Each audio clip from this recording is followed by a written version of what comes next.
आज की कक्षा में आपका स्वागत है। आज हम पढ़ेंगे इंटरनेट सिक्योरिटी और इंटेलेक्चुअल प्रॉपर्टी राइट्स के बारे में। इंटरनेट सिक्योरिटी से हमारा क्या मतलब है? देखिए, इंटरनेट पर जब हम काम कर रहे होते हैं या इंटरनेट यूज़ कर रहे होते हैं अपने कंप्यूटर पे, तो बहुत सारे हमें नुकसान हो सकता है, हमारे कंप्यूटर को बहुत हानि हो सकती है। तो उससे बचने के लिए हम क्या करें और ये हानि हमें कैसे हो सकती है, ये चीज़ें हम आज पढ़ेंगे। कंप्यूटर या इंटरनेट से होने वाले जो अपराध होते हैं उन्हें साइबर क्राइम कहते हैं। जैसे नॉर्मल कोई अपराध हो जाए उसे बोलते हैं हम क्राइम, लेकिन इंटरनेट और कंप्यूटर के द्वारा जो अपराध होते हैं उन्हें बोलते हैं हम साइबर क्राइम। इंटरनेट पर काम करते हुए हमको बहुत सावधान रहना चाहिए, क्योंकि वेबसाइट पर कुछ छुपे हुए खराब प्रोग्राम भी हो सकते हैं जो हमारे कंप्यूटर को नुकसान पहुंचा सकते हैं। साइबर क्राइम के क्या एग्जाम्पल हो सकते हैं, ये देखिए कैसे कैसे आपके साथ हानि हो सकती है कंप्यूटर इंटरनेट के द्वारा। जैसे बैंक की सूचनाओं की चोरी करना या पैसों की हेराफेरी करना, किसी को मानसिक रूप से परेशान करना, अपमान करना, और कोई हमारी पर्सनल इन्फॉर्मेशन उसको वो लीक हो सकती है, कोई उसका गलत उपयोग कर सकता है। और भी इनके अलावा बहुत सारे क्राइम हो सकते हैं। जैसे हमारे कभी कभी आता है, कभी ये हमारा कोई कार्ड हमारा पासवर्ड वगैरह यूज़ करके ट्रांजैक्शन पैसे निकाल लेते हैं, या कुछ बहुत सारे ऑनलाइन क्राइम हो जाते हैं। किसी को हमारे नाम से किसी को कुछ गलत भेज देना इंटरनेट के द्वारा, फेसबुक, सोशल मीडिया के द्वारा, वो सब चीज़ें साइबर क्राइम में आती हैं। तो साइबर क्राइम से बचने के सबसे सिंपल जो उपाय हैं उनमें ये कुछ आपको बताए हुए हैं। सबसे पहला जो सबसे ज़रूरी उपाय वो है, अपना कोई भी डिवाइस है, जो लैपटॉप है, फ़ोन है, मोबाइल या कंप्यूटर है, उसको पासवर्ड ज़रूर लगा कर रखिए। क्योंकि पासवर्ड रहेगा तो कोई आपके फ़ोन में या कंप्यूटर में एंटर कर ही नहीं पाएगा।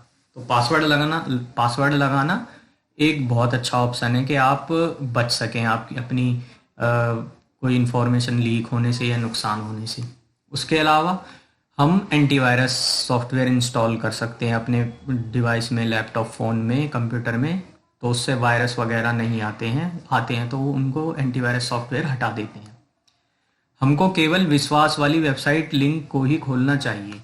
इसका मतलब है, जैसे कई बार हमारे फ़ोन में देखिए या ईमेल पे मैसेज आ जाता है कि यहाँ क्लिक कीजिए और इतना इनाम जीतिए, कुछ दिवाली ऑफर, ये वो।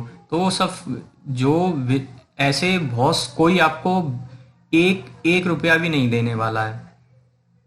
कोई आपको फ्री में इतना पैसा या कोई प्राइस क्यों देगा? नहीं देगा। वो सब फ्रॉड चीज़ें होती हैं, उनसे बच के रहिए। तो उन पे क्लिक नहीं करना है। और इसके अलावा क्या है, अपने डेटा का नियमित बैकअप लेना। जो हमारा डेटा उसको सेव करते रहें, कहीं दूसरी जगह सेव कर सकते हैं, ताकि जैसे मान लीजिए हमने अपने फ़ोन में हमारे कॉन्टैक्ट नंबर सेव हैं और वो फ़ोन कुछ ख़राब हो जाता है या उस पर कुछ हो जाता है, तो वो अगर उसका हमने अदर प्लेस पे या तो ऑनलाइन हम कहीं बैकअप ले लें या किसी और डिवाइस पे या कैसे भी बैकअप उसका ले लें। यानी बैकअप से मतलब है कि दूसरी जगह पर भी उनको रख लिया है हमने कॉन्टैक्ट को। तो हमारा अगर एक डिवाइस में कुछ प्रॉब्लम आ जाती है या कोई उसमें कोई इंफॉर्मेशन लीक हो जाती है, तो हमारा जो दूसरा डिवाइस है वहाँ से हम यूज़ कर सकते हैं, बैकअप जो होगा हमारा। और किसी अनजान व्यक्ति को अपनी बैंकिंग, पर्सनल डिटेल वगैरह नहीं देना, और कभी भी अपना पासवर्ड किसी को नहीं बताना है, चाहे वो एटीएम कार्ड का पासवर्ड हो, चाहे वो फ़ोन का, चाहे कंप्यूटर का, चाहे किसी भी डिवाइस का पासवर्ड कभी भी किसी को नहीं बताना, कैसा भी पासवर्ड, क्योंकि वो हमारे पर्सनल पासवर्ड होते हैं। उसके बाद आता है कि साइबर क्राइम के मामले में हम साइबर सेल में शिकायत कर सकते हैं। जैसे नॉर्मल क्राइम होता है तो हम जो पुलिस स्टेशन होता है, थाना होता है, वहाँ पर कंप्लेंट करते हैं। लेकिन जो साइबर क्राइम होते हैं, यानी जो कंप्यूटर इंटरनेट के ज़रिए से होते हैं, उनकी हम शिकायत करते हैं साइबर सेल में। साइबर सेल बनी होती है ना, पुलिस उनमें भी पुलिस ही होती है, वही इनको जो हमारे ये क्राइम हुए होते हैं वही उनका निवारण करती है, सुलझाती है इन केसेस को। लेकिन इनके लिए अलग से साइबर सेल बनी होती है, वहाँ पे हम कंप्लेंट कर सकते हैं। भारत सरकार ने साइबर क्राइम से निपटने के लिए एक कानून भी बनाया जिसको हम आईटी एक्ट 2000 कहते हैं। ये कानून का नाम है आईटी यानी इंफॉर्मेशन टेक्नोलॉजी यानी सूचना प्रौद्योगिकी अधिनियम 2000 कहते हैं। ठीक है। इस कानून में क्या एक कानून बनाया कि इसमें ये सब सजाएं निर्धारित की गई हैं, या जैसे कोई क्राइम अगर साइबर क्राइम हुआ है तो उसको किस तरीके से डील करा जाएगा, उसमें कितनी सजा होगी, कहाँ कोर्ट में पेश किया जाएगा, वो सब चीज़ें इस कानून में हमको बताई गई हैं। ठीक है। उसके बाद हम देखते हैं इंटेलेक्चुअल प्रॉपर्टी क्या होती है। इंटेलेक्चुअल प्रॉपर्टी देखिए, किसी भी तरह के आविष्कार या साहित्य, लेखन, कला और संगीत के क्षेत्र में किए गए किसी मौलिक काम आदि को इंटेलेक्चुअल प्रॉपर्टी कहते हैं। इंटेलेक्चुअल प्रॉपर्टी के मालिक को उसके किए हुए काम के लिए मिले हुए अधिकार को इंटेलेक्चुअल प्रॉपर्टी राइट्स कहते हैं। उदाहरण के लिए कॉपीराइट, पेटेंट, ट्रेडमार्क आदि। इंटेलेक्चुअल प्रॉपर्टी क्या होती है? एक तो हमारी होती है प्रॉपर्टी, देखिए जैसे हमारे घर, मकान, गाड़ी, ये हमारी प्रॉपर्टी हैं जो फिजिकल है, जिन्हें हम छू सकते हैं, है ना। इंटेलेक्चुअल प्रॉपर्टी एक तरह से समझ लिए ऐसी प्रॉपर्टी जो हमने अपने, जो हमारे दिमाग में है, हमने वो दिखाई नहीं दी। यानी जैसे हमने कोई कहानी लिखी है, कोई पेंटिंग बनाई है, वो कहीं ऐसे तो थी नहीं कि ईंट पत्थर से बनाई है या किसी मेटल से उनसे बनाई है। कहानी थी, कविता थी, वो कोई बुक थी, बुक लिखी जाती है, फिर वो बेची जाती हैं बाजार में, उससे इनकम होती है। तो ये ऐसी जो चीज़ें होती हैं, किसी ने अच्छी मूर्ति बनाई है, क्योंकि तो उसकी कोई नकल ना करे, ये ना करे, तो ऐसी जो चीज़ें हैं इनको हम इंटेलेक्चुअल प्रॉपर्टी कहते हैं। जैसे साहित्य है, कोई लेखन हमने, कला, संगीत यानी कोई हमने गाना बनाया है, कोई धुन बनाई है संगीत की, तो वो धुन दिखाई तो देती नहीं है, लेकिन हम दिमाग से बनाई किसी ने, जिसने बनाई, तो उस पर उसका अधिकार है, जिसने वो सबसे पहले बनाई। अगर बिना उसकी इजाज़त के कोई यूज़ करता है तो उसको परमिशन नहीं है। इसको हम कॉपीराइट कहते हैं कि जिसने बनाए। कॉपीराइट मतलब कॉपी मतलब कॉपी करना, और राइट मतलब अधिकार। किसी और को अगर कोई और उसको कॉपी करना चाहता है तो उसको अधिकार नहीं है। यानी जिसने ओरिजिनली सबसे पहले ये कोई संगीत बनाया है या कोई कुछ लिखा है, उससे परमिशन लेकर ही हम बना सकते हैं। कोई और दूसरा किसी के जो मौलिक आविष्कार को यूज नहीं कर सकता है। तो इसमें ये चीजें आती हैं, कॉपीराइट, पेटेंट और ट्रेडमार्क। ये अपनी इंटेलेक्चुअल प्रॉपर्टी राइट्स के अंदर आते हैं।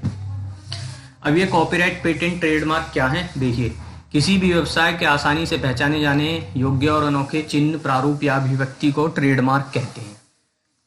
ट्रेडमार्क क्या होता है? देखिए, ट्रेड का मतलब होता है व्यापार और मार्क का मतलब होता है निशान यानी चिन्ह। तो अपने व्यापार के लिए कोई निशान जो होता है, जैसे नाइकी एक कंपनी है स्पोर्ट्स की, वो ऐसे राइट का निशान लगाए रहते हैं, वो उनका ट्रेडमार्क है, उसको और कोई यूज नहीं कर सकता। या जैसे ऑडी गाड़ी होती है, उसमें 4-5 छल्ले बने हुए, तो गोल गोल रिंग्स ऐसे बनी होती हैं, वो उनका एक, उसका जहां पर भी वो बने होते हैं उसका मतलब होता है ऑडी, यानी उसको कोई और यूज नहीं कर सकता, यानी वो उनके ट्रेडमार्क यानी व्यापार का एक निशान है। उसके बाद हम देखते हैं कॉपीराइट।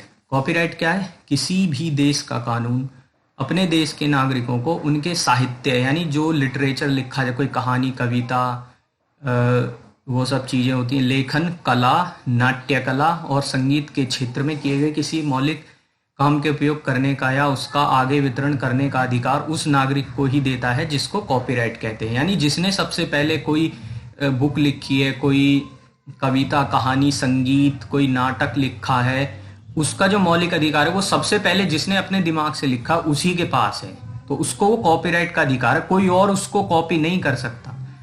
कॉपी करना है तो उससे पहले परमिशन लो, तब कॉपी कर सकते हो आप, इसे कॉपीराइट कहते हैं। इसके बाद है, किसी भी देश का कानून अपने देश के नागरिकों को उनके आविष्कार किए हुए यंत्र या तकनीकी को उपयोग करने का या उसके आगे वितरण करने का अधिकार उस नागरिक को ही देता है, जिसको पेटेंट कहते हैं। जैसे कि सोलर पैनल्स, इंजन, बैटरी आदि।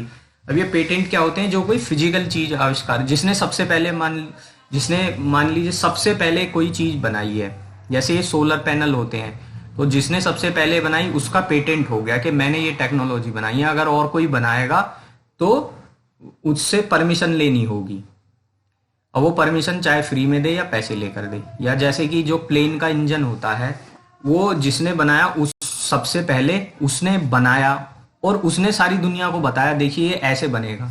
लेकिन कोई भी बिना उसकी, जिसने सबसे पहले बना उसकी परमिशन के बिना नहीं बना सकता। उस प्लेन का इंजन, उसको क्योंकि उसने सबसे पहले बनाया था, उसके पास पेटेंट है, या ये पेटेंट जो मेडिसिन होती हैं, दवाइयाँ, जिसने सबसे पहले कोई किसी चीज के लिए दवाई बनाई उसके पास उसका पेटेंट आ गया, यानी उससे बिना पूछे वह उसी तरीके से वही दवाई और कोई नहीं बनाएगा बिना परमिशन के जिसने की वो सबसे पहले बनाई थी, तो इसमें ये पेटेंट होता है। उसके बाद हम आते हैं मालवेयर क्या होते हैं। मालवेयर क्या होते हैं? मलीशियस प्रोग्राम। मलीशियस प्रोग्राम मतलब बेकार, जो हमारे किसी काम के नहीं है और हमको नुकसान पहुंचाएंगे। मलीशियस प्रोग्राम्स को मालवेयर प्रोग्राम कहते हैं। मालवेयर प्रोग्राम खराब उद्देश्य से बनाए जाते हैं और यह कंप्यूटर या उसमें जो स्टोर्स हमारी इंफॉर्मेशन है उसको नुकसान पहुंचाते हैं। यानी जो ये एक तो होते हैं ऐप, यानी एक होते हैं सॉफ्टवेयर, एक होते हैं मालवेयर। सॉफ्टवेयर जो हमारे काम आते हैं, जो अच्छे होते हैं। एक मालवेयर जो हमारे किसी काम नहीं आएंगे, जो हमारे कंप्यूटर को नुकसान पहुंचाएंगे। कुछ मालवेयर्स के, और ये मालवेयर कौन कौन से होते हैं? या तो वायरस, या वर्म्स, या ट्रोजन हॉर्स, या स्पाईवेयर। ये 3-4 तरह के मालवेयर होते हैं। इसमें एक एक करके देखते हैं। ये रहा कंप्यूटर वायरस। मनुष्यों के द्वारा बनाए गए कंप्यूटर प्रोग्राम्स होते हैं जो बुरी भावना से बनाए जाते हैं। ये हमारी कंप्यूटर में हमारी मर्जी और जानकारी के बिना ही आ जाते हैं। वायरस की फुल फॉर्म क्या है? Vital information resources under seize है। इसके नाम से ये स्पष्ट हो जाता है कि एक बार अगर हमारे कंप्यूटर में वायरस इन्फेक्शन हो जाए तो कंप्यूटर की अत्यावश्यक सूचनाएं और संसाधन वायरस प्रोग्राम के प्रभाव से संशोधित या नष्ट हो जाते हैं। देखिए, वायरस की फुल फॉर्म है vital information resources under seize.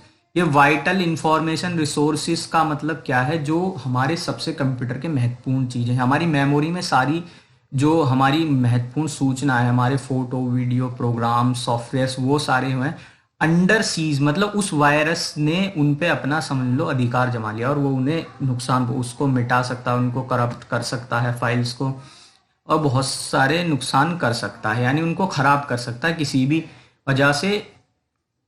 तो इसलिए इसका जो वायरस है vital information resources under seize इसको कहते हैं। और ये हमें नुकसान ही करेंगे, हमें कुछ फायदा नहीं देने वाले हैं। इसके बाद है मालवेयर का दूसरा टाइप वर्म। वर्म क्या होता है? एक वायरस प्रोग्राम ही है ये भी, जो अपनी सैकड़ों प्रतिकृति बनाकर कंप्यूटर की मेमोरी को पूरी खत्म करके कंप्यूटर की कार्य प्रणाली को रोक देता है। वर्म क्या है? अपने आप एक बार ये वर्म आपके कंप्यूटर में आ गया तो अपने ही जैसे और वर्म बनाता जाएगा। उससे होगा क्या? आपके कंप्यूटर की मेमोरी को ये पूरा भर देगा। और अगर आपकी कंप्यूटर की मेमोरी भरेगी तो उसमें नई चीजें आने के लिए जगह बचेगी नहीं, और हैंग होना शुरू हो जाएगा, खराब होना शुरू हो जाएगा और परेशानी शुरू हो जाएगी। फिर है ट्रोजन हॉर्स। ट्रोजन हॉर्स भी एक तरह का मालवेयर प्रोग्राम है जो अपने खराब इरादों को छुपाकर एक उपयोगी प्रोग्राम होने का छल करता है। इसका यह नाम प्राचीन ग्रीक के ट्रॉय शहर की कहानी से लिया गया है। ट्रोजन हॉर्स एक आपने कहानी सुनी होगी जिसमें कि 2 राज्यों के बीच में लड़ाई होती है और एक जो राज्य है वो हारने लगता है, और लेकिन वो जब हार कर वो जाने लगते हैं तो एक लकड़ी का घोड़ा छोड़ जाते हैं और उसमें छुपकर सैनिक बिठा जाते हैं अपने। तो जो दूसरा राज्य होता है वो सोचता है ये डर कर भाग गए हैं, और वो अपना रात को जश्न में लग जाते हैं, पार्टी वार्टी करने में।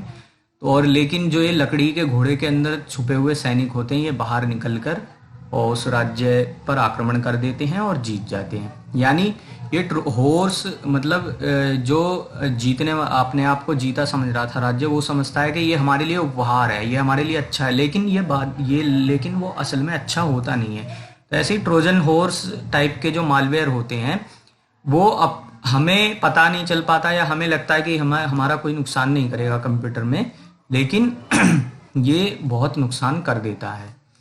एक होता है स्पाईवेयर। स्पाई मतलब होता है जासूस। स्पाईवेयर एक ऐसा सॉफ्टवेयर होता है जिसका उद्देश्य किसी व्यक्ति या संस्था के बारे में जरूरी जानकारी गुप्त तरीके से इकट्ठा करना होता है ताकि इस जानकारी का उपयोग वह अपने फायदे के लिए कर सके। स्पाईवेयर क्या है कि हमारे फोन में, कंप्यूटर में आ गया और तो हमारी जो पर्सनल इंफॉर्मेशन है बहुत सारी वो किसी और को भेज देता है, या हम क्या अपने फ़ोन में चला रहे हैं, क्या देख रहे हैं, क्या स्टोर है, क्या हम यूज़ करते हैं, वो सब चीज़ें दूसरे के पास भेज देता है जिसने ये स्पाईवेयर हमारे कंप्यूटर में भेजा है।